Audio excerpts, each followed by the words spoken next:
In 1979, Dundalk Football Club would cement their place in Irish football folklore. Their odyssey in the European Cup in that year has never been matched by any Irish football team. It was a journey that saw drama and tension on and off the pitch in what would become a truly memorable year. This is the story of that once-in-a-lifetime journey, told by those who lived it.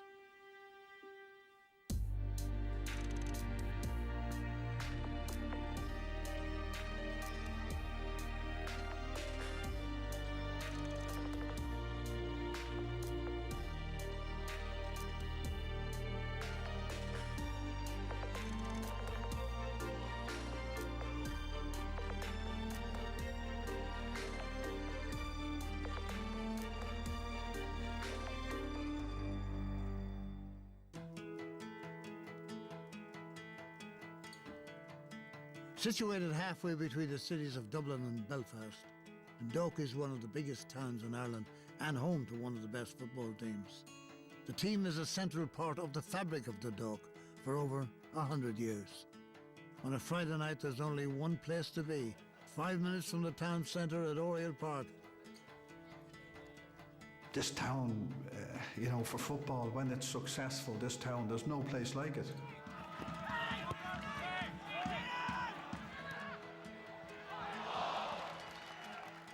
When this club rocks, this town rocks. It's not the other way round.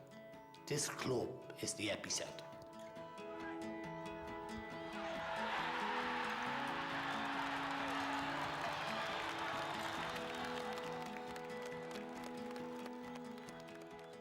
The history of this club goes back to the GNR, the Great Northern Railway, which supplied at one stage more than 2,000 workforce. And the men from the GNR started a football club. And that was the club which was admitted into the League of Ireland in 1926.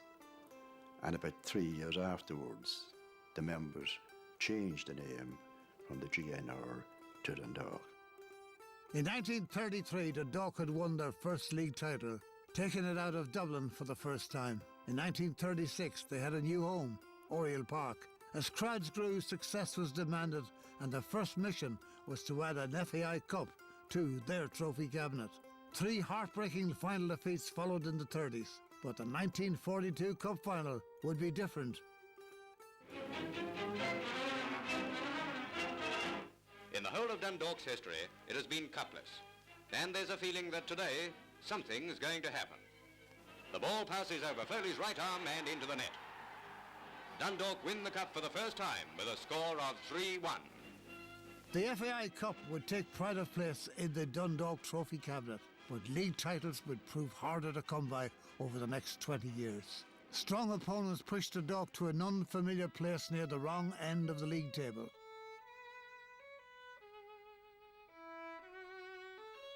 I don't think there was any time in the decade of the 50s that we managed to get beyond the bottom 3 places in the league. It was really the 60s when a group of people from the town took over and invested what was required to raise the quality of Oriole Park, put in floodlights, turn the whole pitch around so that at a 90-degree angle, put a stand in, and really convert it into a place that was worthwhile coming to. And bought the players, secured the players, and a manager to win the league championship.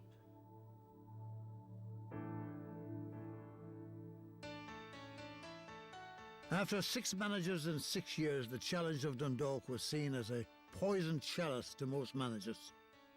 But not Jim McLaughlin. The Derry native accepted the position as a player-manager in 1974. To everyone's surprise, in '76, Dundalk would once again be league champions.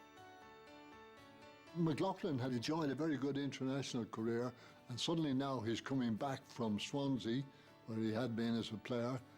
He came back to Dundalk and immediately set about building a team that was capable of taking on Shamrock Rovers and the likes.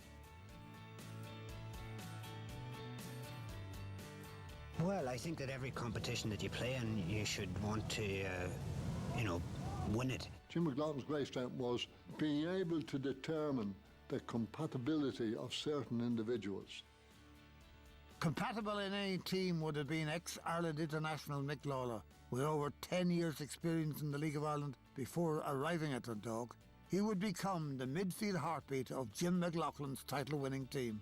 Managers buy players, and sometimes things don't work out, and sometimes they don't buy well. But Jim had the knowledge, he had the ability to look around and say, I like him. For the 1978-79 season, Jim McLaughlin would need to rebuild his team. His ability to spot talent and compatibility on a shoestring budget was highlighted as he signed two players with different styles who would form the central core of his team, Dermot Keeley and Paddy Dunning. Paddy Dunning and Dermot were complete opposites, but what a chemistry between the two of them. Dermot was probably the most aggressive, intelligent, and it's very seldom you get that combination of intelligence and aggression, and he was lightning fast. Even if somebody managed to get by the back forward, Dermot would, as I would say, and he'd come charging back, and he'd clear the ball, and the crowd loved him, and rightly so. He was brilliant for the Dundalk Football Club. And Keeley, any thought in this particular storm will do? Paddy Dunning, very quiet, but what a fantastic jumper to hit a ball. We had a good understanding, the five of us together. We looked after one another during games. If somebody was having a bad game, we'd cover for one another. But Dermot was the key figure because he's a good leader, Dermot, and we kind of looked up to Dermot at the time, you know. They would tell you here still, I mean, sometimes ad nauseum, that McConville, Keeley, Dunning, Lawler, that's the best back four ever. I'd never seen a defence like that before. I haven't seen one since. By the end of the season, Dundalk had won the league with 2 games to spare, dominating their rivals, confounding their critics and delighting their fans. In April 1979, they stood at the brink of an historic league and cup double. The supporters flocked to Dublin's Oriole Park to cheer on the town. Dermot Keeley, the captain, to take it, Dundalk's Player of the Year. Madigan cutting it out. Flanagan. One of his options was Jimmy Dainty. Hilary Carlisle turning for Nukin. Carlisle wide for Byrne. His beater is a goal. The philosophy here was win, win, win, win, whatever way it took. Carlisle back to hustle Jackson. Bundle him off the ball. He's still going, Carlisle. And there's the number 2. It's 15 years since the Cup and League double was last achieved. Dundalk now take the Cup to the border to share a pride of place in their trophy room with a league title.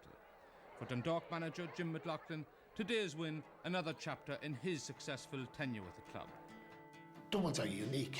They're hugely difficult because within a league, there's a mentality there that you've got to be tough and you've got to play every single week.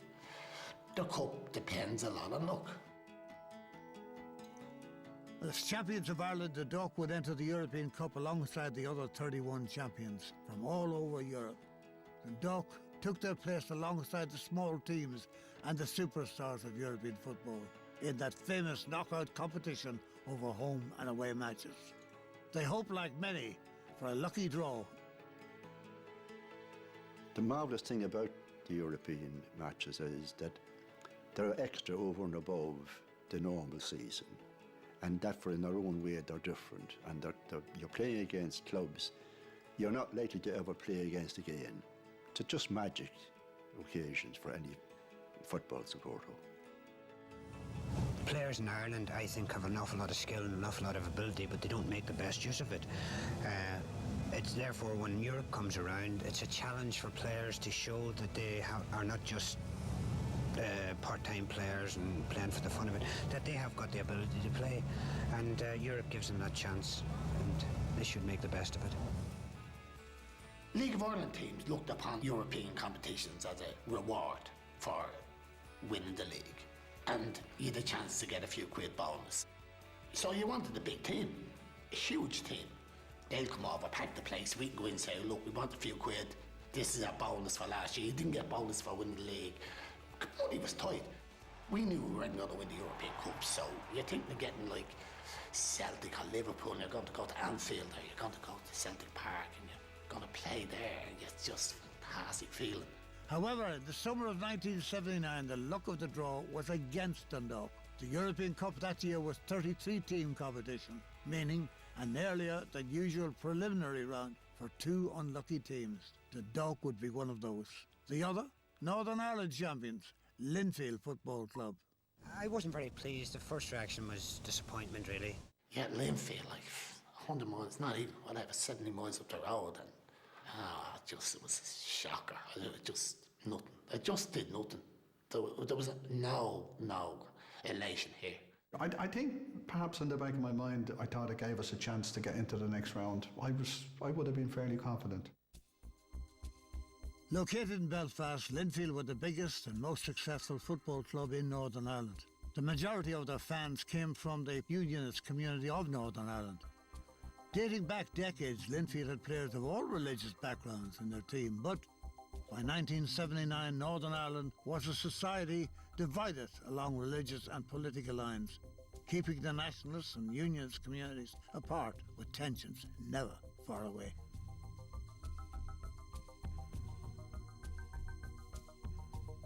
It has to be said of Linfield and the Linfield Club that professionally they were probably the most powerful, the strongest, the best club in Ireland.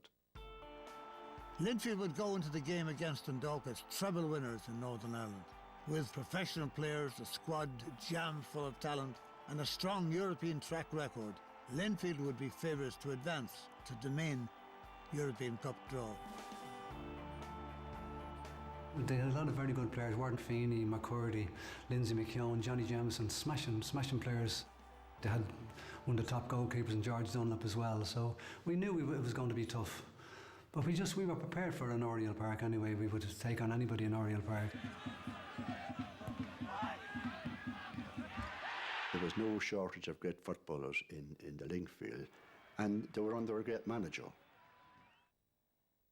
The one man who's at Windsor Park for his second spell, Warren Feeney, who's your goal-getter in chief. Yeah, Warren's only got 2 tricks, George. That's beating men, scoring goals, and it's not a bad trick to have. He's lethal. Yeah, I think that's the only way you could describe Warren. Even if he does miss the odd penalty.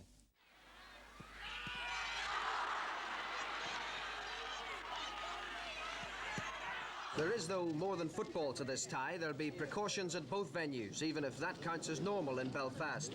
Linfield Stadium is without doubt the finest in the north, and as a club with a remarkable record of success, they're consistently well supported. And win, lose or draw, at Windsor Park, the crowds stay loyal. This is the ground where Northern Ireland play all their home football matches as well, but tonight it's Linfield's ground, their second match in the Ulster Cup competition, the warm-up before the Irish League proper starts, and tonight they're playing Ards, but this time next week they'll have a much more important assignment on their hands. They'll be meeting Dundalk at Oriole Park. Dundalk, after that, will know have got to come here. There had been cross-border competitions through the 70s, but the fact that the match now had this added dimension of a European competitive fixture, that gave it a whole different dimension, and that people were a bit apprehensive when the draw was made. Is it a match you would rather not have had to play? I don't know. No, I wouldn't necessarily say that, because they are the Northern champions and we're the Southern champions, and we're always trying to find out, you know, if... And I suppose it could be billed as an All-Ireland final. And so I wouldn't. No, I'm looking forward to the Linfield match. Well, they were all bragging about being the best side in Ireland, and we were saying, no, well, we're the best side in Ireland, so we knew we could beat these. It is, of course, the champions of the North against the champions of the South, and we're talking on a night when here in Belfast it's taking something like 1,000 policemen to look after another football match. Is this game against Dundalk one that you'd rather not have had to play? I'm not really concerned about it, to be honest, George, whether it's a North v South clash or not. All I'm concerned about is playing football, and that's what we're employed to do. And we'll just get on with the game and forget about any sort of politics at all. We're not involved in that sort of thing anyway.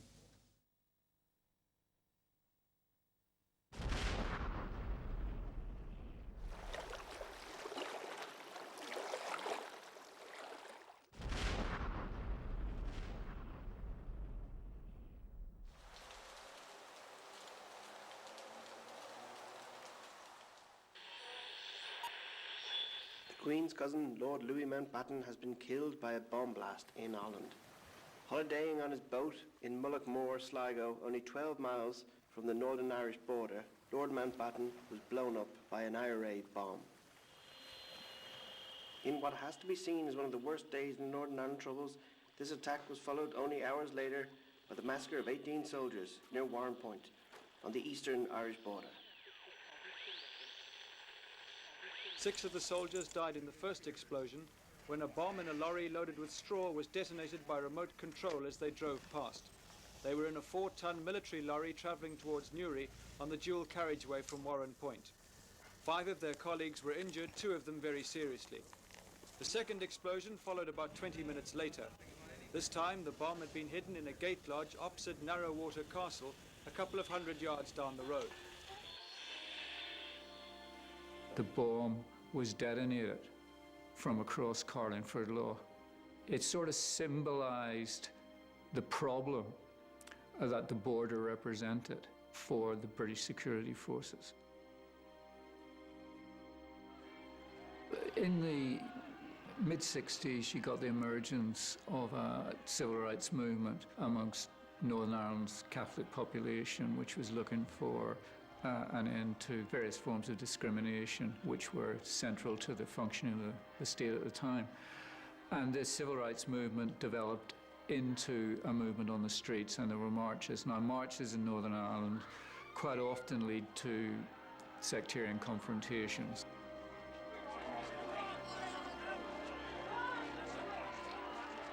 And then in August '69, in Derry and in Belfast, you got serious sectarian violence. And in Belfast in particular, you got the destruction and burning of streets of Catholic houses. The late 1960s causes a huge challenge or crisis for the government of the Republic. How are they going to react to it? Can they internationalise the situation? How is it going to affect Anglo-Irish relations? What are they going to do about the humanitarian issues that are arising, particularly in relation to those who are being bombed out of their houses, or who are being torched out of their houses, or who are being intimidated out of their own local regions? What's the government of the Republic to do? It's quite clear that there has to be a humanitarian response. It's estimated in 1971 that about 2,500 people, refugees from Northern Ireland, came into the Republic. 6 months later, that had increased to nearly 6,000 refugees from Northern Ireland. Many return to Northern Ireland, but you also have a sizable proportion who stay in the Republic. And many of them are going to stay in areas near the border, including Dundalk. But there were also large numbers of people who were what we now call on the runs, that is, official IRA members, provisional IRA members, and they came south to escape from the security forces. So from the early stages of the Troubles, Dundalk was a number, perhaps arguably one of the most prominent centres of IRA activity along the Irish border. And Dundalk figured very much in the sort of tabloid newspaper culture in the UK, where it was called El Paso or Gundalk. It's extraordinarily fractious. You have the death of so many British soldiers at Warrenpoint. You have the Mountbatten murders. And then, within a couple of days, you have the match in Dundalk, of all towns. The place where so many Catholics, nationalists from Northern Ireland had ended up during the Troubles. You see Linfield coming down in the wake of everything that has happened. Linfield, the club most identified with loyalism in Belfast. In the context of what had just happened, this was a tinderbox and up it went.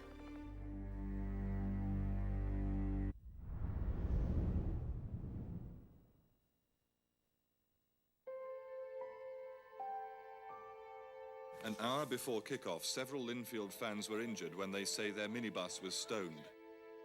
There was a huge police presence. You see in a match a couple of policemen, but there was hundreds upon hundreds of policemen all sitting in, before a game. Because you're here early in the day. It was always going to be a high-octane level of a game, but certainly the events leading up to it, I mean, terrible disasters. Absolute complete disasters, and it would have heightened tensions, whether we liked it or not, or whether we tried to not let it affect us. It did heighten tensions between us. Well, when we went out to just do the warm-up, it was really starting down over the shed side. There was a lot of spectators on the touchline. And I noticed before the match that Roy Kyle and a few of the Linfield players were over with the supporters, trying to calm them down. So I just said there could be a lot of trouble here.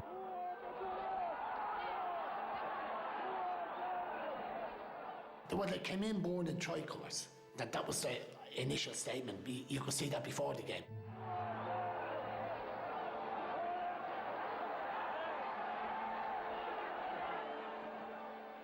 Partridge, he was a first division referee. I went up to do the toss-up to decide which way we were going to play, and the stones were coming into the centre circle, and I could see them, and I said, Pat, you can't start this game.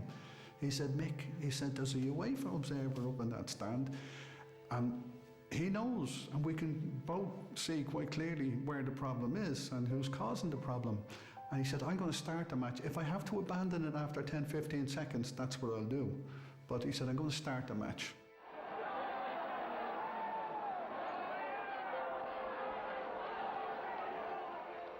It's hard to imagine that looking out at it now that it could have been, this little stadium could have been so violent and such a threat to law and order as it was that particular evening. I was sitting down here in the front of the stand, had a ringside view of all the action which took place essentially across here. Yeah, well, the regular supporters are there, and the die-hard supporters were always in the shed. Now it wouldn't happen because the local supporters will not give up that end. But that's where Linfield supporters were, and there was a big fence there with the barbed wire. The security people had been here in advance and had inserted a no man's land area in the corner with barbed wire. But if people are intending to cross barbed wire, they'll do it. The tricolour was on the shed side, and the Linfield fans decided that they were going to get the tricolour, and that's when the trouble started. Before the game had even begun, some of Linfield's 3,000 or so predominantly Protestant supporters burst through a barrier separating them from the Dundalk fans' terraces, and a number of policemen were hit by stones. There's a tricolour at the end of the stand, there's a guy going up, and you can see him being pelted with stones. And he kept going up, he kept falling. I remember standing centre half watching this.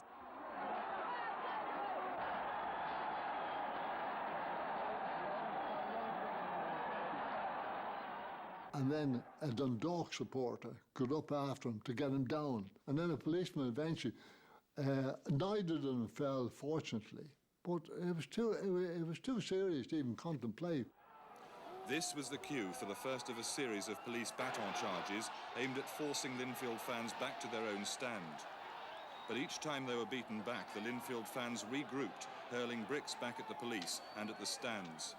It's like you're on the pitch and you're kind of cocooned, but you can't but be aware of what's happening around. It's just incredible.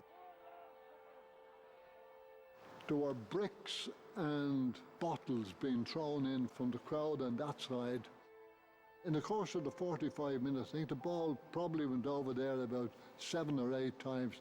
The match was almost exclusively contained on this side of the pitch here. We played in 2/3 of a pitch. No one would come out in that line. I remember Jimmy Dainty coming on as sub and I saying, Jimmy, we need to get out wide. And he just said to me, Dermot, I know you punch my lights out, but he said, I'm not going out there. And he said, I'm English.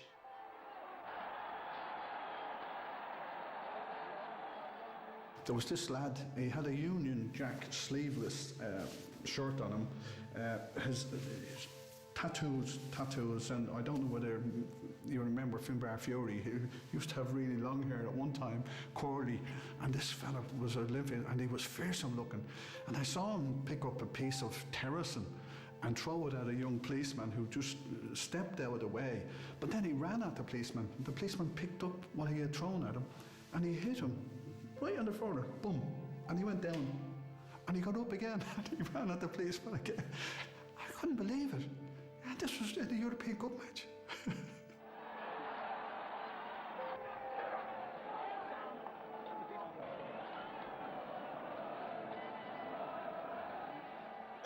believe what was happening in front of my eyes. I'd never seen anything like it before nor since.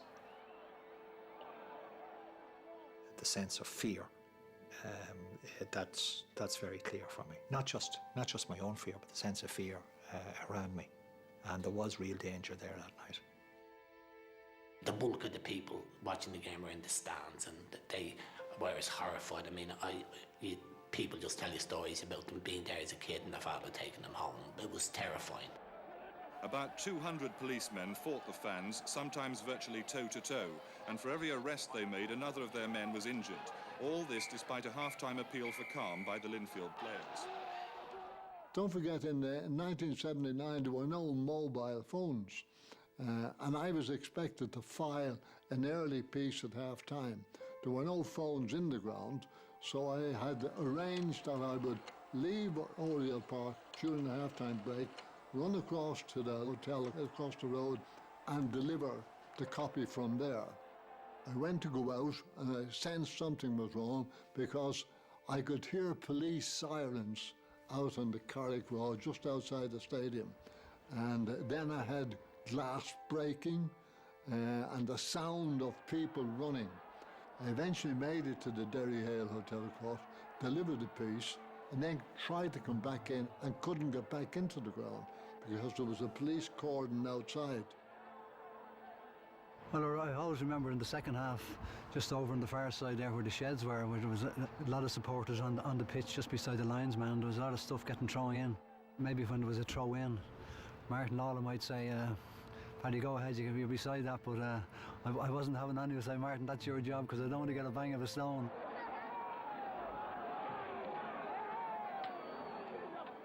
Well, that game went on forever. It should fly. When I'm playing that, I would be totally focused. I wouldn't even hear noise, but it was completely surreal. You have a situation where there's people getting onto the pitch, policemen running across the pitch in the game, referee blowing the whistle, fellas, policemen going across, grabbing fellas, taking them off.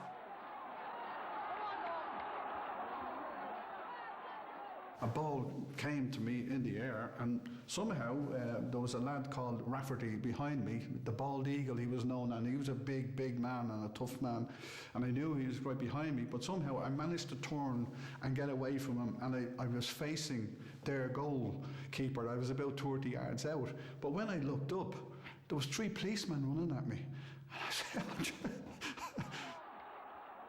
Nearly 30 Linfield supporters were arrested as the game itself, a 1-1 draw, was suspended time and time again.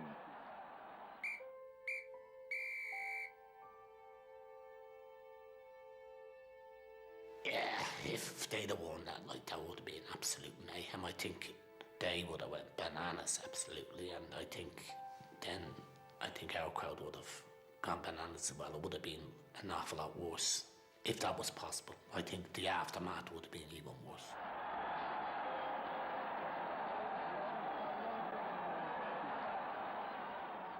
I had 3 brothers up in the stand that night. When they went outside to go home, they walked down the road, but they only got about 100 yards, so the Gardaí had them all the way back into Oriole Park. So I think they were in the bar in Oriole Park at about 3 o'clock in the morning. Now it had spilled out onto the streets. And that was the danger. Innocent people going about their ordinary business were suddenly sucked into this. You just wanted to get home as fast as possible. And in doing so, you made sure that you didn't end up, as it were, in a blind alley with a bunch of hooligans. You know, did we go for a pint? do fish swim? Of course we went for a pint. But we went across to the Derry Hale. And we were told not to go into town. There was seemed devastation. There was glass everywhere. You know, and people were still even going across the road. And we would have been maybe an hour after the match. You could sense the violence still. Departing Linfield supporters left a trail of broken glass through Dundalk and on roads leading north.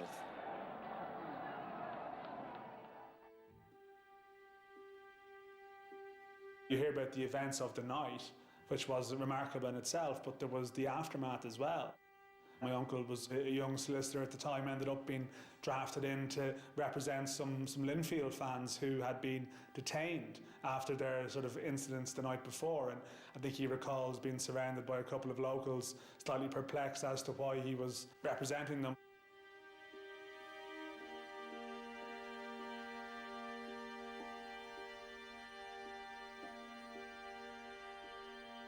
There's an extraordinary report in the Irish Times on the day after the Dundalk-Linfield match, and I think it absolutely captures the bleakness of what had happened and how shaken people were after Peter Byrne wrote about how the gospel of paramilitaries had now infected sport and how reconciliation was now impossible. It's a very stark commentary on what has just seen and its impact. That was off-the-cuff stuff in the immediate aftermath.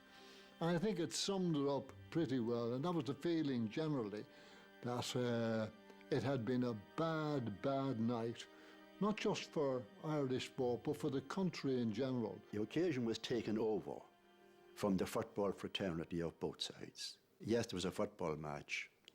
Yes, there was a referee. Yes, people chased around the field. But only in that sense was it a football game. It was anything but once you left that green sward. It was a nightmare, absolute nightmare. And looking back on it, you have to feel sorry for both Dundalk officials and the Linfield officials because of the awfulness of it. That nobody was killed, it was probably through the grace of God, to know nothing else. What happened that night is unparalleled in Irish sporting history.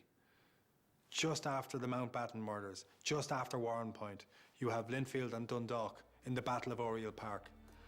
And an absolutely devastating night for Irish soccer. The European Football Association appears to have put most of the blame for the disturbances on Linfield, as they've been ordered to pay for the damage to Oriole Park.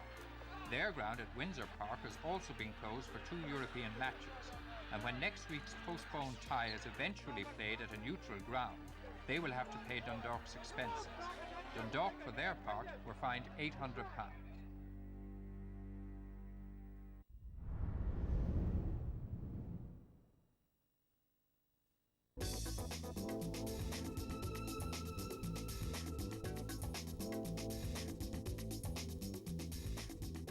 The sleepy town of Ireland in the Netherlands would play host to the second leg between Linfield and Dundalk.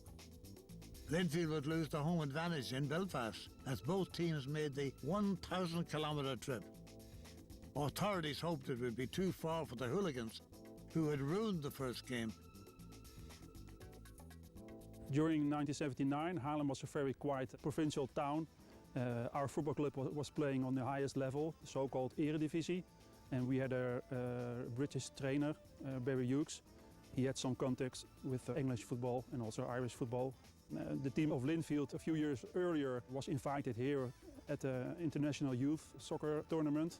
So there were some ties between HFC Haarlem here and Irish football. A lot of people in Haarlem didn't know exactly what backgrounds were at stake there. The political tension, it wasn't well known in Holland.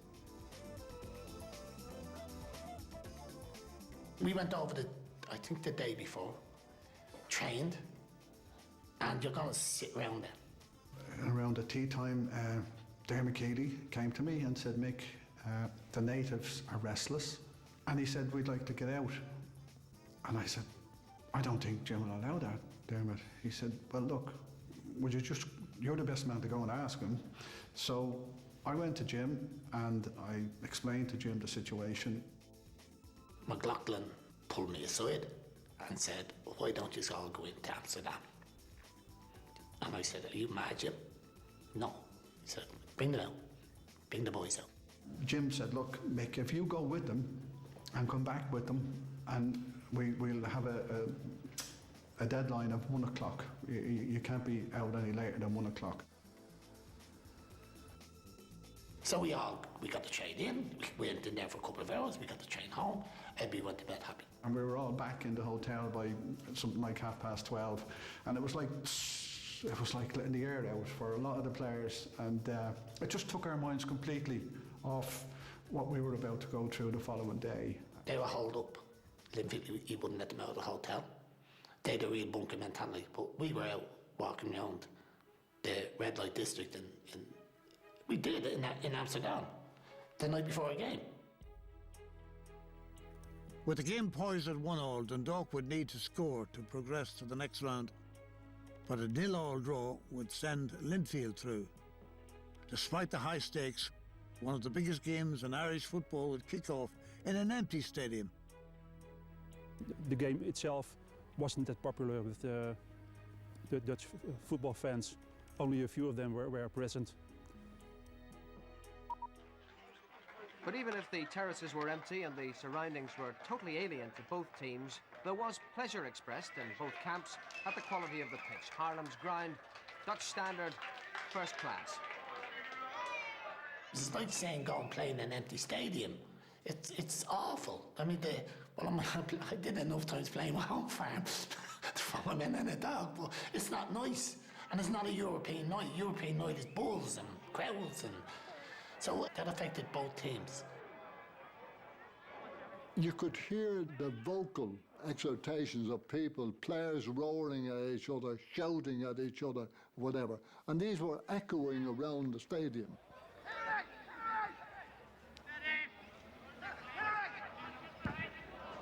For the first 20 minutes was very, very tight. Both teams, actually, they got a few chances early on, and we got a few chances ourselves. But the game settled down, and then we scored.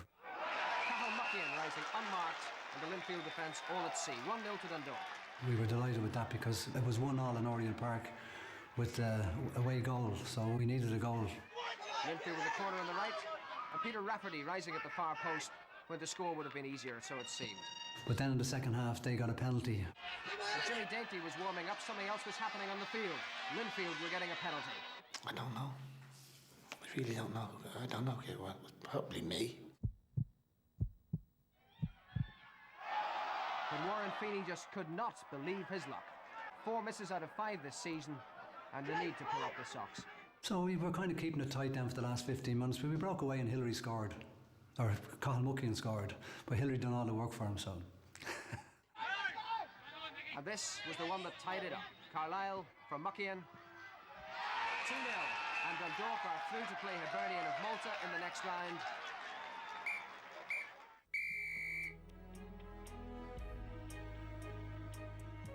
In my life, I don't think I've ever been more satisfied walking off a pitch than that.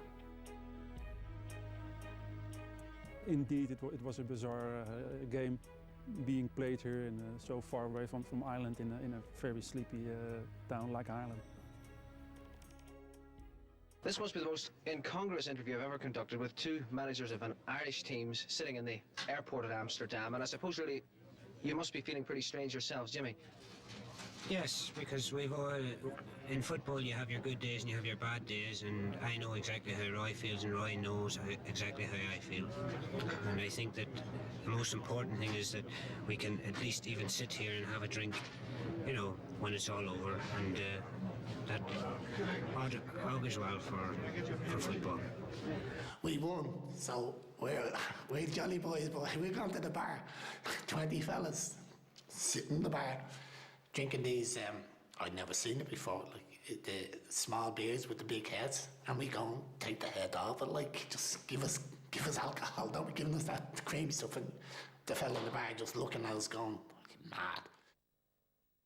I hope for football's sake that we've brought a little bit of humanity back in there again, both north and south. It was a testing time for both clubs down in the south of Ireland, and it didn't go too well. But today, you know, we played, and the spirit of both teams was outstanding. The relationship between Dundalk and Linfield is first class, and I'd just like to wish the Dundalk Football Club all the luck that they can carry if they need it against Hibernian of Malta. Yeah, well, I can only reiterate what Roy said. The relationship was perfect, and the behaviour of the players, and the football angle, there is no problems. But off the field, there are tremendous problems, and I think it is asking a little bit much of clubs, you know, to be responsible for a few hooligans. Now Dundalk would make their way to the European Cup as the 32nd team. Their opponents would be the minnows from Malta, Hibernian. Dundalk were hot favourites, and in Oriole Park they won the first leg 2-0. They packed their bags for a trip to Malta in early September to defend that 2-goal lead.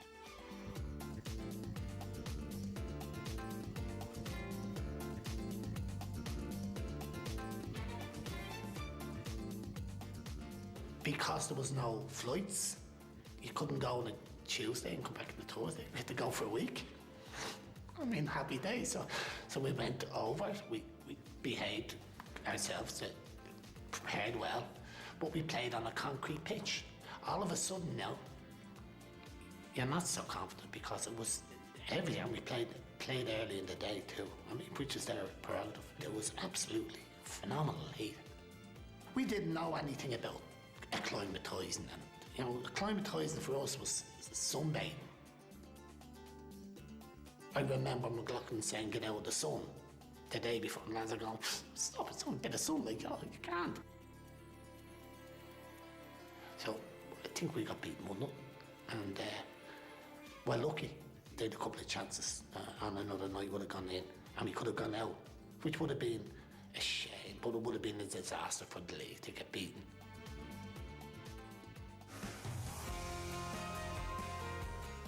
Dundalk's narrow win was rewarded by a dream draw against the most Irish of European clubs, the champions of Scotland, Celtic Football Club. Dundalk were now the minnows as they took on the 1967 champions in the last 16 of the European Cup.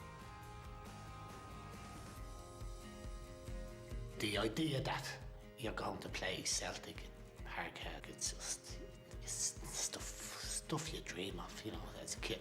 You're Irish, so everybody deep down supports Celtic. And in fairness, everybody in Celtic supports Ireland. When you're playing League of Ireland football and you get a chance to play against a club like Glasgow Celtic, it makes all the difference, doesn't it? It makes all the sweat and blood and tears and everything, it makes it all worthwhile. I'd imagine that most of the players who played were Celtic supporters, and they wanted to beat their heroes, be on the park where they've watched their heroes, and just to be on that surface playing in the European Cup game gave them so much energy, desire, love, whatever the word may be. And obviously we're thinking Dundalk, part-timers, this is going to be a cakewalk. What did I know? That it turned out to be one of the hardest games that I've ever played in. Jim would have spent about 10 minutes before the game explaining how important it was not to give away an early goal. And we were 2-0 down after 11 minutes.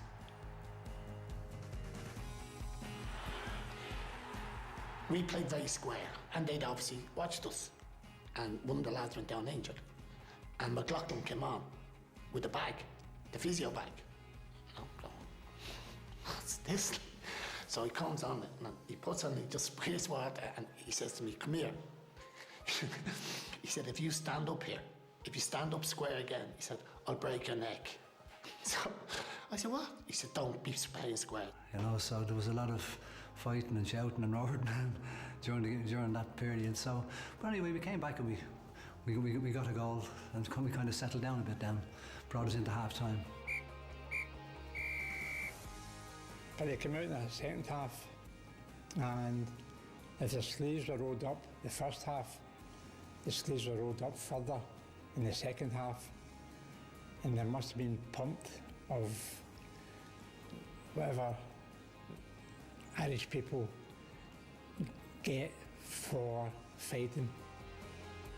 Early in the second half, Celtic would score again. Dundalk were now losing 3-1, which is not a bad result against one of the best teams in Europe. However, injured substitute Mick Lawler would make it even better. Leo Flanagan, Pop as he was known. Leo put the ball right in front of me, and the ball was bouncing lovely, and for some reason the Glasgow Celtic goalkeeper decided to run out at me. So I lobbed it over him. Now it took about 5 minutes for the ball to hit the net, but it made it 3-2.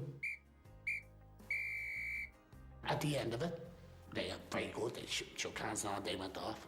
The crowd never left. They stayed cheering us. And I think at the end of the night, we were quite happy to come off 3-2. We've now lost 2 away goals.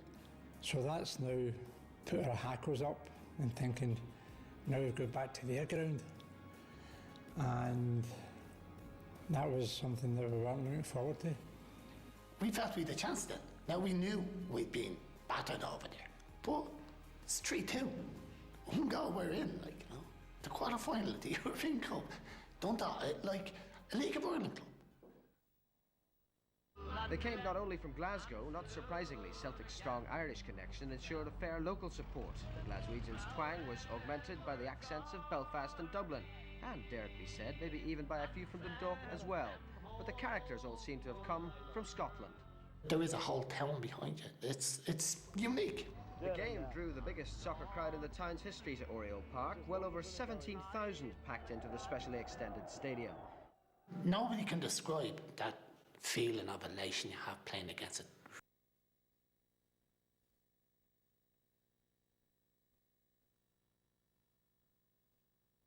Augmented by the accents of Belfast and Dublin, and, dare it be said, maybe even by a few from Dundalk as well.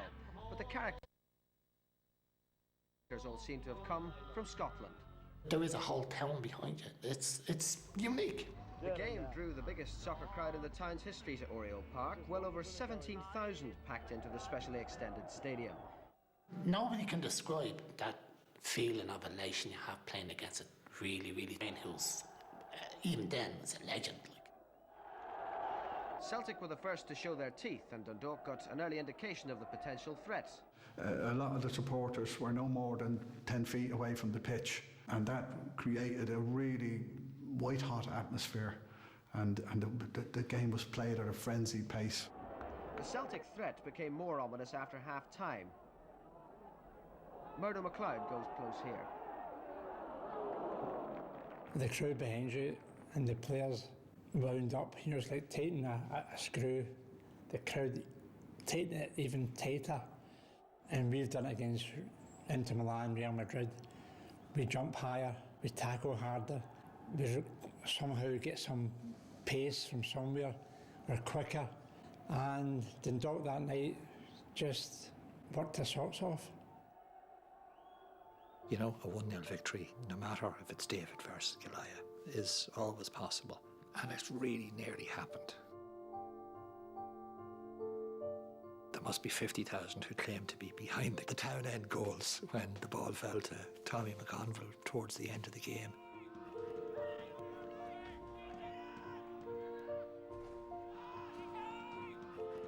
And I was behind the goals that night, and to my eye it looked as though it was an open goal. Now, of course, it was never as easy as what you think, but he should have scored, you know. So the biggest game in the history of the town came and went. Celtic held on for a 0-0 draw on a cold November night when the Minnows of Dundalk matched the blow for blow and came ever so close to an upset. So close, yet so far. Dundalk 0, Celtic 0. Dermot, that eye's just about all you've got to show for it. What are the feelings after that match? A little disappointment and great feeling of pride. I think that's the way we feel. I mean, we are only part-timers, and this, for most of us, is a climax. I mean, maybe we win the league again next year, maybe we'll go to Europe, but the chances of drawing the likes of Celtic, you know, before you go out of the competition are remote. So I suppose, like, this will be an abiding memory, something to tell the grandchildren about. I'll have my own first. If we'd won that night, we're in the last 8. In the quarter-final, we're 1 goal away from the quarter-final of the European Cup. Like, it's absolutely mental. So a once-in-a-lifetime event came and went, but those great nights in Europe cemented a bond between the town and the team that is just as strong to this day at Oriole Park, which is still the heartbeat of the town. I think there's always been a bit of defiance about the club. in some ways. I think, you know, it's the most successful regional club. You know, you're talking about the smallest county here, yet you have, you know, the border town here, which is what, they've won 10 league titles, and that's pretty impressive. Dundalk's journey to the 1979-80 European Cup was an adventure that every League of Ireland club can only dream of, as structures to European competitions make it harder for the small clubs of Europe to meet the giants from the top European leagues. This does not diminish the hard work, the effort and the talent on display every week in the league. The teams have one thing that cannot be broken by structures to the game: hope. And every season, teams from the League of Ireland enter the draws for European competition, hoping they can emulate those fabulous times of 1979-80, that once in a lifetime season for Dundalk.